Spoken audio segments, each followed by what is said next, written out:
Call this Altoona City Council meeting Monday, August 10th at 6 p.m. to order.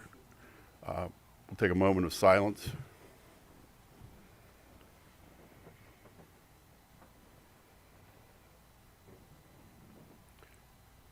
Please stand for the Pledge of Allegiance to the flag. I pledge allegiance to the flag of the United States of America and to the republic for which it stands, one nation, indivisible, with liberty and justice for all. Can we have roll call, please? Councilman Beatty. Here. Councilman Butterbaugh. Here. Councilwoman Klinich. Here. Vice Mayor Ellis. Here. Councilman Ickes. Here. Councilman Kelly. Here. Mayor Pacifico is absent. We'll begin tonight's meeting with presentations. First on board is the Disaster Recovery Information and Funding. Mr. Riley Oates, Public Affairs Specialist for the Small Business Administration.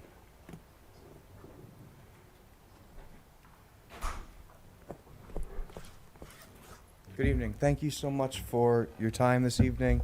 My name is Riley Oates. I work with the U.S. Small Business Administration in the Office of Disaster Recovery. We are currently responding to the July 5th and 6th severe flooding event here in Blair County. This is our primary county.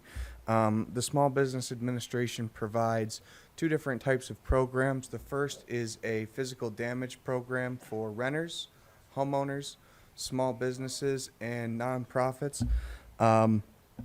We cover up to $100,000 for renters and homeowners in personal property loss, up to $500,000 for homeowners and damages to their real estate, and up to $2 million for small businesses and nonprofits for damages to their real estate, machinery, equipment, supplies, inventory. Our second program is for small businesses and nonprofits. It's an economic injury disaster loan program. So the cap for small businesses and nonprofits is $2 million between those two programs. The economic injury program is a working capital loan, covers ordinary and necessary working expenses for small businesses. So anything that they have to pay for, whether their operations are in motion or not, be that their gas, electric, their payroll, which is a big one, their mortgage, their rent, something like that. The deadline for physical damages is September 21st of this year. The deadline for our economic injury is April 21st of next year. That gives businesses time to assess their damages. When we are looking at applicants for our loan program, we're not looking at their credit score. We're looking at their credit history. Have they taken loans in the past, and did they repay them? And are they able to repay them now currently? The Small Business Administration offers some of the lowest rates available beyond a traditional bank. So for homeowners, it's as low as 2.875%. For a small business, it's as low as 4%. For nonprofits, it's as low as 3.625%. So our loans are up to 30 years in length. So over that long term with that low interest, we can get payments down to be affordable for fixed income and small, low income families. One of the benefits of working with the Small Business Administration and why we encourage everybody who's a survivor to apply is because we offer 12 months no interest, 12 months no payments on the loans. So if you are applying with your insurance company, if you're waiting on some other kind of funds to come through, you can apply with the Small Business Administration. You can take that loan. You can get the repairs started immediately. When your insurance claim settles, you can use that money to pay the loan back. There's no cost to you. We do not cover secondary homes. We don't cover personal boats or recreational vehicles. We do, however, cover like Airbnbs, rental properties, income properties, businesses of that nature.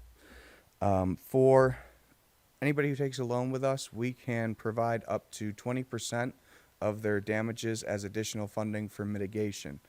So if they want to flood-proof their basement, if they want to get storm windows or reinforce their roof for storm damages, wind damages, we can provide funds for that.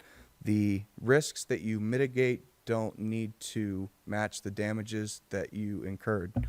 So if you had flood damage, but you have a wind risk, you don't need to use the money to flood-proof your basement. You can use it for something else. For anybody who had 40% or more of the value of their property or 50% or more of the value of their structure damaged, we can refinance an existing mortgage. That's about it for what I've got to present. Do you guys have any questions? Okay. I have none, thank you. Thank you for your time. Thank you. Thank you very much. Second presentation will be at 9/11 25th anniversary event, Dwayne Mordell and Tony DeGaulle.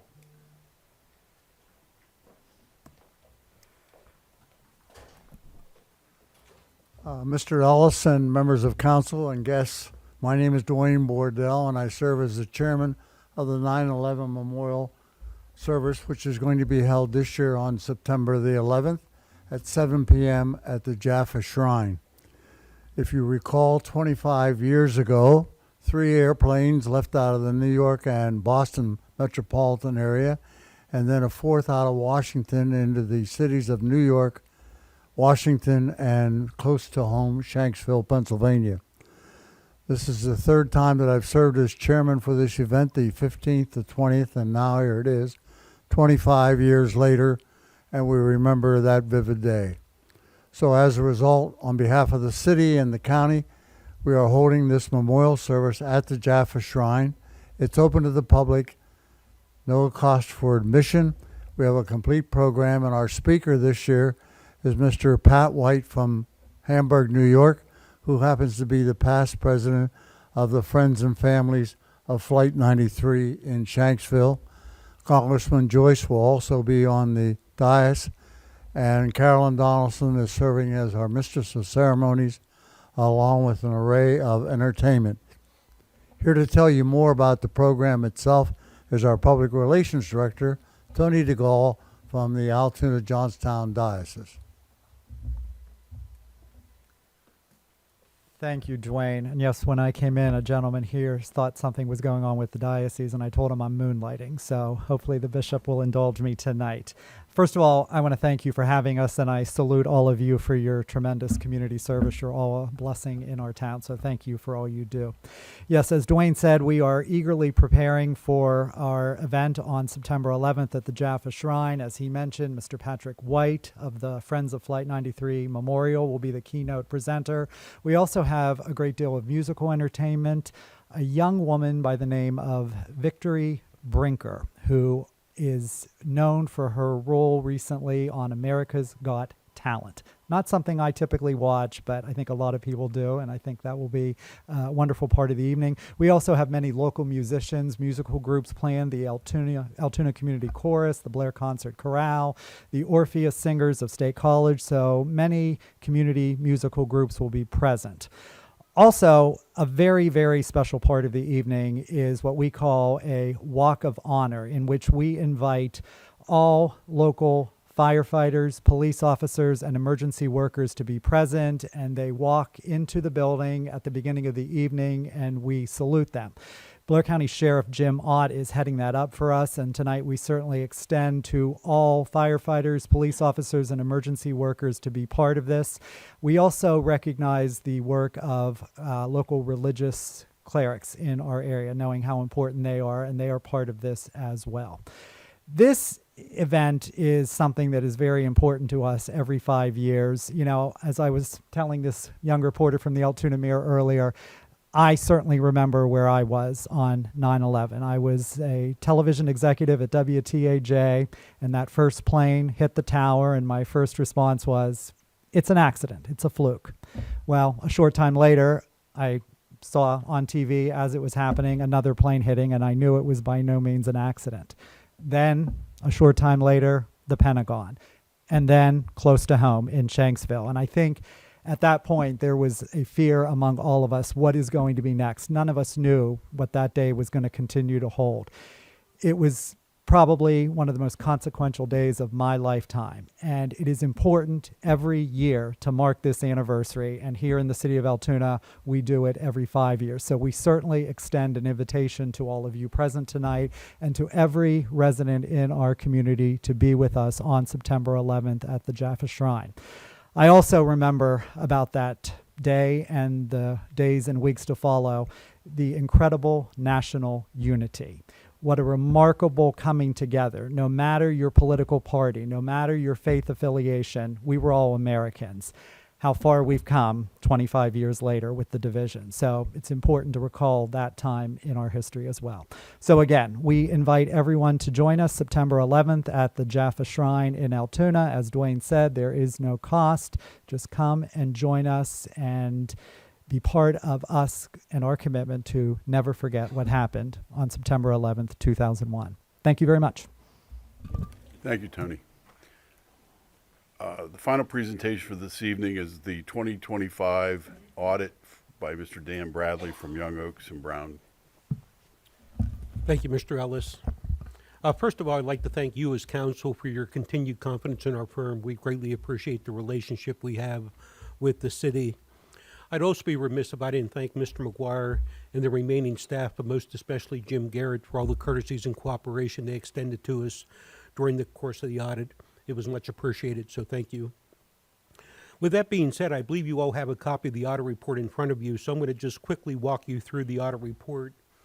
The first 4 pages of the audit report represents our opinion on your financial statements for the year ended December 31, 2025. And the city earned what we call an unmodified or a clean opinion.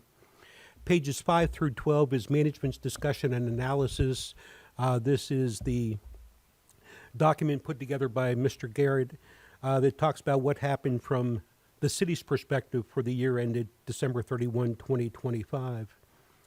Going on to page 13, we have our statement of net position or the balance sheet. This shows all assets and all liabilities of the city. And the governmental activity shows a net position at the bottom of that page of $500,835,000, of which $507,571,000 is your net investment in capital assets. There's another $3,357,000 which is restricted, and the unrestricted portion is actually a deficit of $10,094,000. Going on to page 14, the statement of activities. If you look at the governmental activities column, the third number from the bottom, it shows that the city actually had a very positive year, $21,678,000 increase in net position for 2025. The more important part of the statements, or the more informative part of the statements, actually begin on page 15. This is where we have your governmental funds. This only shows the city's current assets and current liabilities. If we look at the general fund column, the total fund balance for the general fund is $20,155,000, of which $17,009,000 is unassigned. The far right column shows our total governmental funds, and the total fund balance there is around $51,686,000. Page 16 tries to reconcile what we just looked at on page 15, that is the total fund balance, to the total net position that we showed you on page 13. And you can see that the changes result primarily from our capital assets, an increase of $559 million. A reduction because of our net pension liabilities and OPEB liabilities of around $57.5 million. And also long-term debt is a reduction of around $54,500,000. Going on to page 17, the statement of revenues, expenditures, and changes in fund balance. Again, if we look at the general fund column, the third number from the bottom, it shows that we had an increase this year of around $1,727,000 of fund balance. Again, a very good year for the city from that perspective. Going over to the far right, the total fund balance increase for all governmental funds was around $4,972,000. Much like page 16, page 18 tries to reconcile that change to the change that we saw on page 14. The primary differences, once again, Our capital assets are greater than depreciation by around $2,821,000. Repayments of long-term debt were around $5,335,000. And there's a reduction in our net pension and OPEB expenses of around $8.3 million for the year. Pages 19 and 20 talks about the city's 3 pension plans.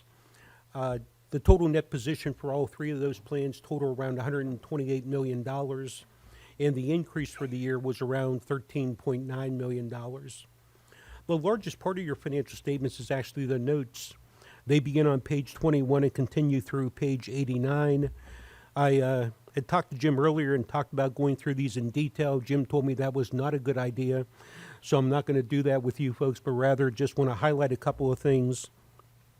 On pages 36 through 38, there's a lot of details there about the city's lease with the Altoona Water Authority.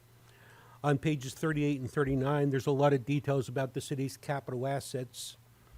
On pages 43 through 52, there's many details about the 3 pension plans that the city administers.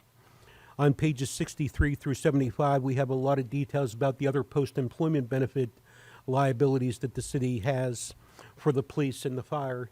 And then finally, on pages 76 through 83, we have a lot of details about the city's long-term debt. The next section, pages 90 through 144, is 10-year historical information on all 3 of the pension plans, but also on the other post-employment benefit plans. This is all required by the GASB. So again, you have 54 pages of information required by the GASB about your pension plans and your OPEB plans. I do want to just take 1 minute of your time to look at pages 145 through 147. That's the budget to actual comparison. And if we could look at page 145, if you look at the general fund's budget to actual comparison, you'll notice that the final budget was a balanced budget. That is, there was no anticipated increase in fund balance for the year. If you look at the actual results actually had an increase of around $1,727,000. So again, a very favorable year for the city, again, due to your conservative nature and the fact that, again, you were cautious with spending and those kinds of things. So again, a very favorable year. Pages 148 and 149 are combining statements for your non-major governmental funds. Pages 150 and 151 is a combining statement for the 3 pension plans. And then finally on pages 152 and 153, we have your schedule of expenditures of federal awards. It shows that for the year, the city spent about $7.6 million of federal financial expenditures. We're required by professional standards to look at 40% of those. We actually looked at around 78% of those.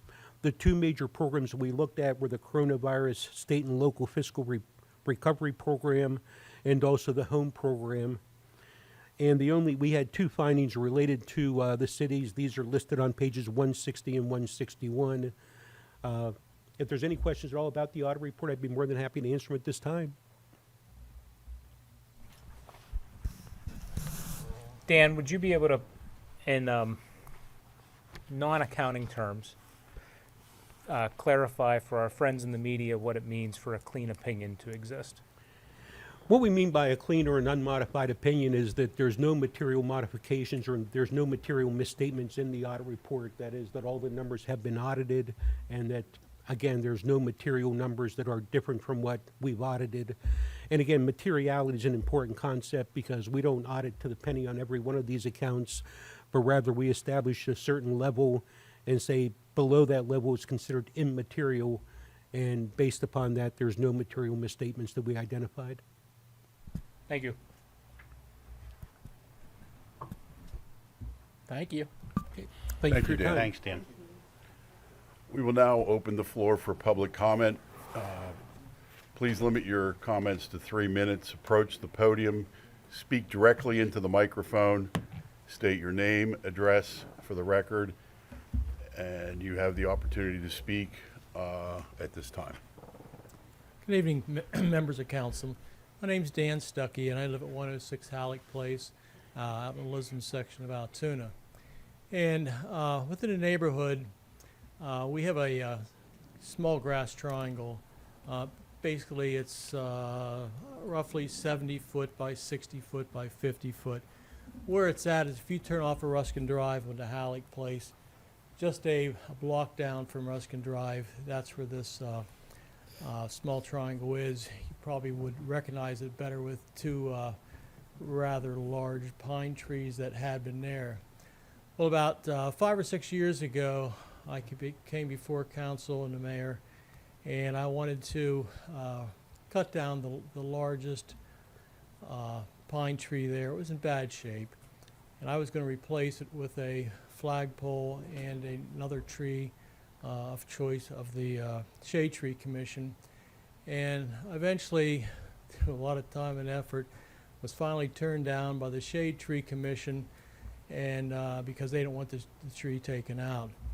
Well, between then and now, probably like a year and a half ago, both those pine trees did die. The wind tore them apart, and they had I think it was a sewer line or a water line come through there, and it must have ripped up the roots and they died. So now I'm back before you to try and get this flagpole put up. And what appears to be standing in my way is a part of the Adopt a Medium program, which was a copy and paste from I don't know where, but in that it says as far as flagpoles, there has to be a fall zone of 1.5 times the height of the flagpole. So in this case, if I wanted a 25-foot flagpole, I had to be 37 foot away from the road. Well, I think this fall zone in this program here, I think it should be eliminated. You know, it just doesn't make any sense. You drive around the city, coming here to this meeting tonight, you ran across, you know, well, in the cities there's thousands of trees, telephone poles, street standards right next to the roadway, which present much more of a safety hazard than a flagpole. So I'm asking you to look into this and to strike this from this this program. I'm not doing this just because I want to do something. I've done a lot of work into this, especially in the first time here. It's going to cost me around $500. A flagpole, it's going to be much more sturdy than a flagpole you'd just buy at like Sam's Club or someplace and put in your front yard. Its wall thickness is about double of what they are. It's going to be about 3 inches in diameter versus standard one is 2 inches. There will be a solar light attached to it. As far as the succession of it, this will come with me. What happens with this flagpole recessed into the ground will be a receiver, and the receiver will be cemented in place, and 1 or 2 guys can just lift this flagpole up and take it away. I already have somebody that would be glad to have this. Right. Mr. Stuckey, your 3 minutes are expired. Okay. I'm sure the staff will be reaching out, and we can figure out what we can do to help you out here. Okay? If there is anybody that would like them, not familiar with the neighborhood, I do have pictures here. If you'd like me to drop them off you could sort of scoot them around y'all. You want to hand it? Can you hand those to Dan? Can you hand those to Deputy Chief Snyder, please? Thank you. Thank you. Thank you then. Thanks, Dan.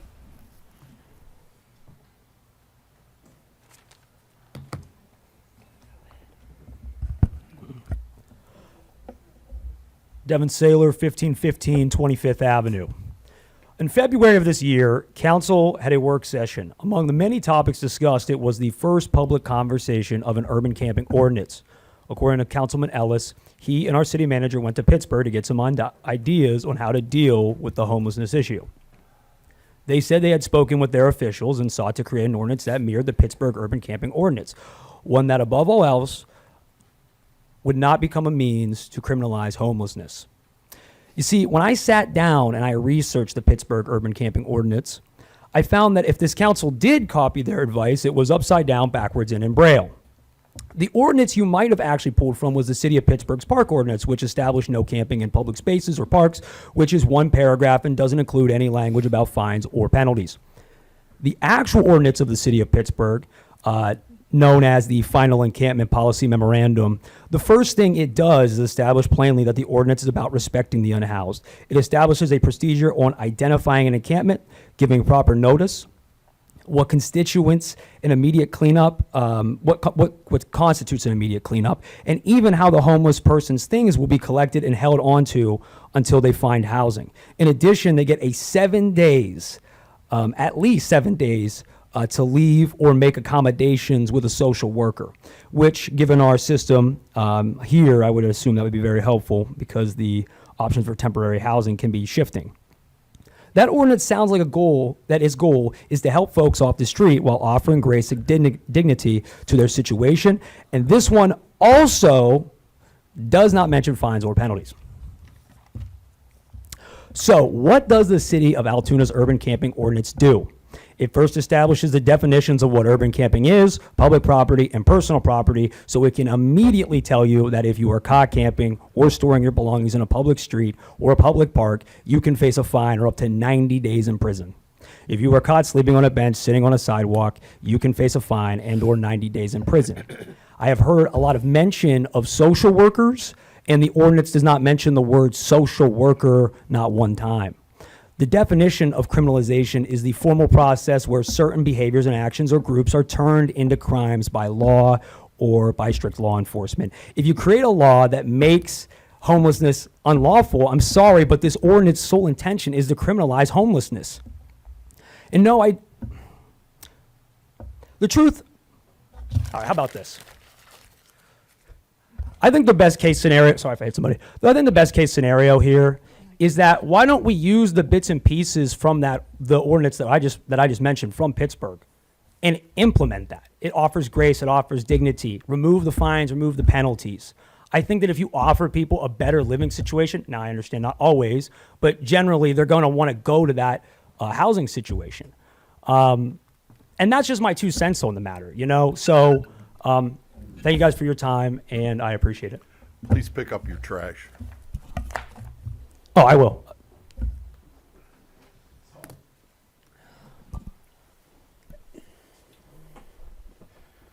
Yeah, my name is Dan Casey, 417 North 12th Avenue.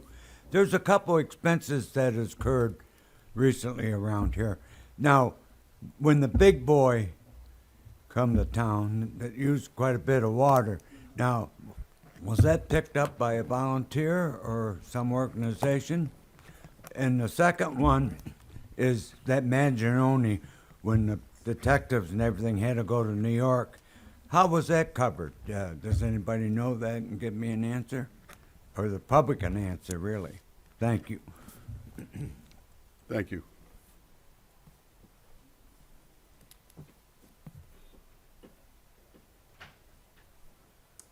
Good evening. Thank you for your time and for your service. My name is Dwight Kennedy. I live on Reservoir Road in Hollidaysburg. I've been a Blair County resident for over 50 years. I'm a Vietnam veteran, and I'm now a retired school teacher and financial advisor. As you likely know, multiple Pennsylvania municipalities, including many in our area, have passed ordinances that apply to ICE agents, formally prohibiting municipal employees from participating in or using borough resources for federal civil immigration enforcement unless required by federal or state law, a court order, or a judicial warrant. My question to the council members is if and how an ordinance can be brought to the Altoona City Council for consideration. I'm not looking for an answer at this time, just your consideration. Thank you. Thank you, sir.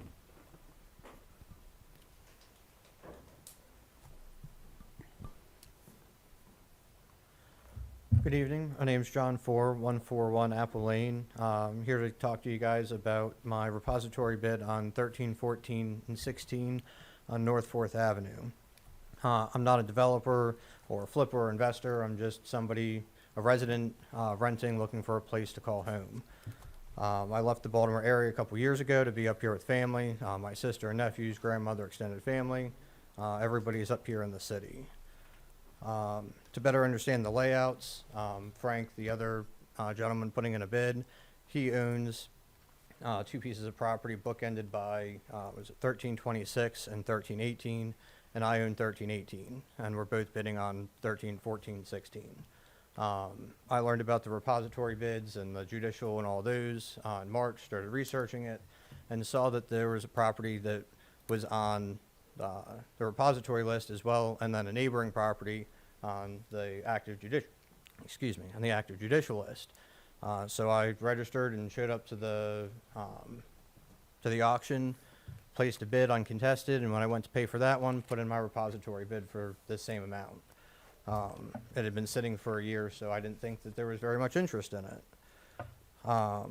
My plan is to join the two lots, build a house, and do as much of the prep work as I can as a resident, and not somebody super skilled with heavy equipment.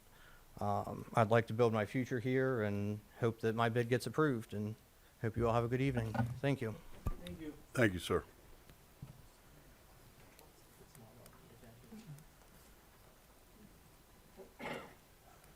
Good evening. My name's Tony Deely. I was here last month and brought up a concern regarding a dangerous situation with overgrown trees on West Holmes Avenue in Altoona. I'm here this evening hoping I can get some kind of feedback in form of an update on what's being done in that regard, but also to let you know that last time I emphasized the safety concerns of this. Well, there's a retired couple who owns a property behind us that also adjoins this right away. And the tree that fell on our backyard, took out our fence and stuff, came from their side of the right of way. And we notified them about it, and their realtor, just so they were aware of it, and they disclosed it to the buyer who had just placed an offer on their house after it being on the market for a year. Upon learning about the tree situation on that right of way, the buyer withdrew their offer. So it's an economic impact as well. I have called in and asked for an update, haven't heard anything. Nobody's come around to do anything that we're aware of. So I'm hoping that there's going to be an update either now or later in the meeting. I'll hang around for that, would look forward to that. Thank you very much. Thank you, sir.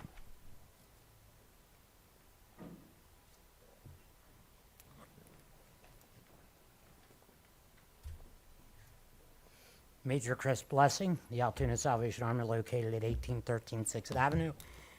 I'm short, so taking the time just to thank the city and its officials. Over the last 5 weeks, we've encountered through our 24-hour hotline 19 individuals who were unsheltered. 17 of those individuals have been put on the course for housing and sustainable living. Some of them transported back to places where they had places of care. We just want to take the opportunity to thank the Altoona Police Department, the Altoona Fire Department, other members of councils and city leaders for taking it so seriously. We are moving the needle, and I can feel it, and I'm liking the collaboration among city officials and agencies and caring citizens. With the two that didn't go were ones that absolutely refused to follow the process and everything. But the conversations at tables are really good on how we care for them. So I just want to commend citizens and the council and our emergency services for the fine work that they are doing to house unsheltered individuals. So thank you very much. Thank you for your work, too. Thank you, Chris. Thank you, Major.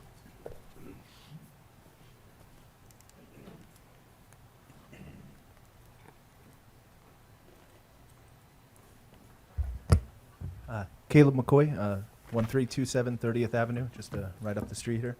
I just wanted to come up. I'm running for office at the state level, but as part of that, I'm going around and having lots of conversations with lots of people. And I've also put my phone number out for people to be able to call if they have concerns. Something that has started to come up over the last couple of weeks is I've gotten a couple of phone calls, and I've had multiple people when I'm knocking on doors bring the question to me about flock cameras. It seems like there is certainly a percentage of our citizenry here who are pretty upset to learn that there are license plate readers that have already been installed in our city without really much public discussion of that. From what I understand, we have less than a dozen, but it is something that I would be curious.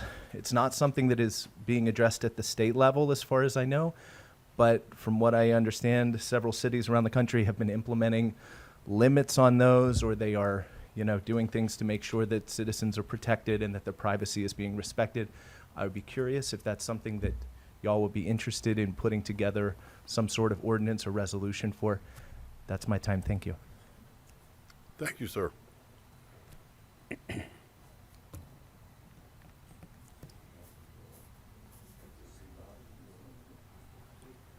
There's no more public comment. We'll move on to resolutions. City Clerk. Item A is approving the minutes of the Altoona City Council meeting held Monday, July 13th, 2026. Item B is awarding the Prospect Pool Bathhouse renovations to Clark Contractors of Bedford in the amount of $696,313.85, and further authorizing the city manager to execute all documents and the city clerk to attest to same. Item C is adopting the revised citizen participation plan for the city's HUD Community Development Block Grant and Home Investment Partnership programs. Item D is amending the 2024 CDBG program, transferring $1,685.28 from the previous canceled Pleasant Village roof replacement project to the existing homeowner roof replacement project. Item E is awarding a demolition bid for 613 North 7th Avenue garage only to Lecky's Demolition of Johnstown in the amount of $5,100 payable from the City of Altoona Altogether Altoona Fund, and further authorizing the city manager to execute all documents and the city clerk to attest to same. Item F is awarding a demolition bid for 226 Beach Avenue to Lecky's Demolition of Johnstown in the amount of $10,300 payable from the City of Altoona Altogether Altoona Fund, and further authorizing the city manager to execute all documents and the city clerk to attest to same. Item G is approving a repository bid in the amount of $300 for property located at 1604 North 8th Avenue to Kent Tonkin of Altoona, and further authorizing the city manager to execute the taxing district form. Item H is approving a repository bid in the amount of $1,001 for property located at 2321. Where's the avenue? I don't have the avenue on it. Hold on a second, I'll have to look it up. Just missing it. Sorry.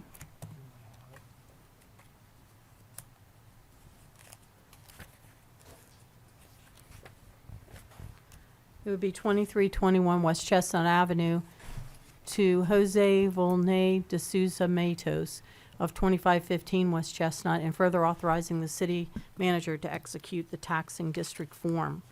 Is there anything that needs to be pulled for separate vote? No.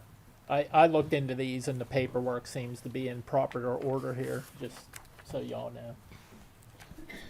Hearing none, we'll call for the consent vote. Councilman Beatty? Yes. Councilman Butterbaugh? Yes. Councilwoman Klinich? Yes. Vice Mayor Ellis? Yes. Councilman Ickes? Yes. Councilman Kelly? Yes. And Mayor Pacifico is absent, and that the vote passes 6-0. Thank you. City manager updates. I just have one thing that I like to say. Tragically, in the early morning, Saturday morning, Lucille, the fire department arson K9, tragically passed away from a medical emergency. So if we could keep the fire department and Justin, the handler, in everybody's prayers. Thank you. Can we also see that some of the topics brought up in public comment will be followed up on by staff? Yeah. I asked the city manager to have some of the items brought up in public comment to be followed up on by city staff. Yeah. Okay.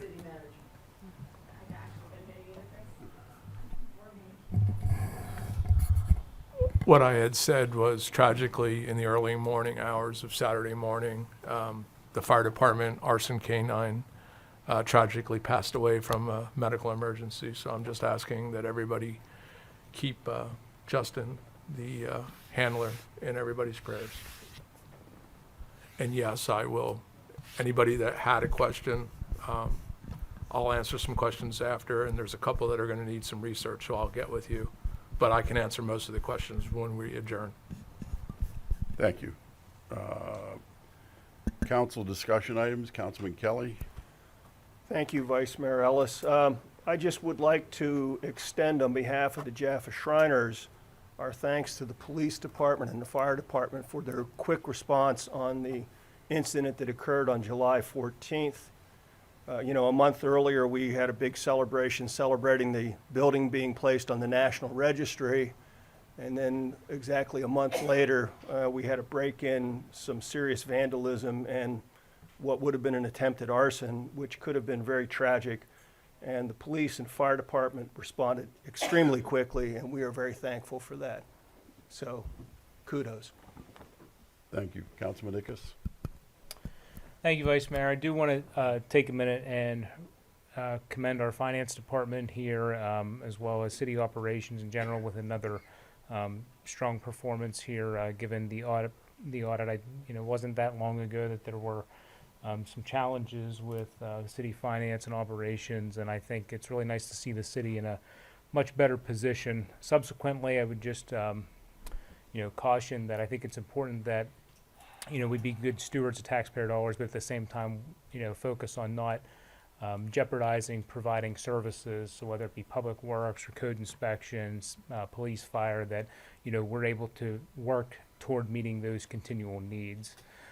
Major Blessing, I do want to thank you again for coming tonight and for your continued work and partnership with the city over the last number of months.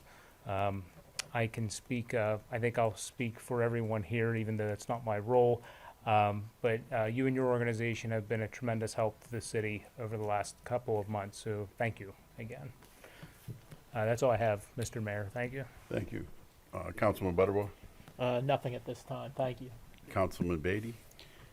I'd like to thank the Altoona Fire Department. We had an incident in our home while we were away, and they were very timely and saved from a more dramatic end than we could have had. So we appreciate their timeliness and their care, in our home while they were there.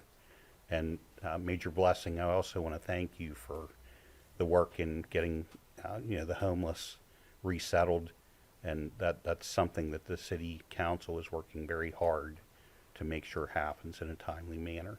Thank you. Councilwoman Klinich. Yes, I'll also thank Major Blessing.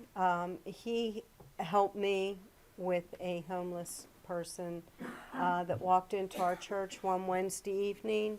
I called him, and he was on vacation, and he sent somebody, and we got that gentleman back to where he needed to get to. So thank you, Major. The other thing I wanted to thank was Jamie and the events that have been happening downtown, which we've had a lot of response, and I really appreciate it. It's so nice to see everything that's going on downtown. So Jamie's our Main Street manager, and I appreciate that, and appreciate the night out that the police department, the fire department, everybody came together, and that was a nice event also. So just thank you to all. Okay. Speaking as a council member, I do want to thank Major Blessing, someone that's been actively involved in the homeless fight for the last 3 years. And he and his wife stepped up and took on the responsibility of being the 24/7 hotline recipient. They get the calls when the police or anyone in the community runs into a homeless person. So that filled a huge gap in what we're trying to do. We're now waiting on funding for the homeless coordinator, but in the meantime, Major Blessing and his wife stepped up to do that. Mayor Pacifico's on vacation. He asked me to read the following. So if you just bear with me for a minute, I'll go through this. Downtown Altoona has been bustling with activity this summer, and it has been wonderful to see so many residents and visitors enjoying all that our downtown has to offer. We hosted 2 midweek music events, both of which were very well attended. This past weekend, we also held the first Art Walk, which was a tremendous success and drew a great deal of interest and participation. I'd like to extend a special thank you to Jamie, our Main Street manager, for all of her hard work in making these events possible and working to bring energy and excitement to our downtown. I also want to recognize our summer work program participants. All summer long, these young folks worked hard to keep our downtown clean, welcoming, and looking its best. Their last day was Friday, and we celebrated their efforts with a pizza party in Jamie's office. We are grateful for the time and effort they put into making a difference in our community. Finally, building on the success of the Art Walk and several other projects currently in the works, I will be establishing a public art committee to guide and advance the city's commitment to public art. Public art is about far more than simply placing beautiful things in beautiful places. It can be a powerful tool for strengthening downtown Altoona's identity, all of Altoona's identity, in supporting neighborhood and downtown vitality, encouraging economic development, interpreting our history, and creating a stronger sense of place. This committee will be responsible for developing a long-term vision for public art in Altoona, advising on potential installations and locations, coordinating community input, and identifying opportunities to integrate public art into the broader city planning and revitalization. And that's from the mayor. With that, we'll move on to questions from the media.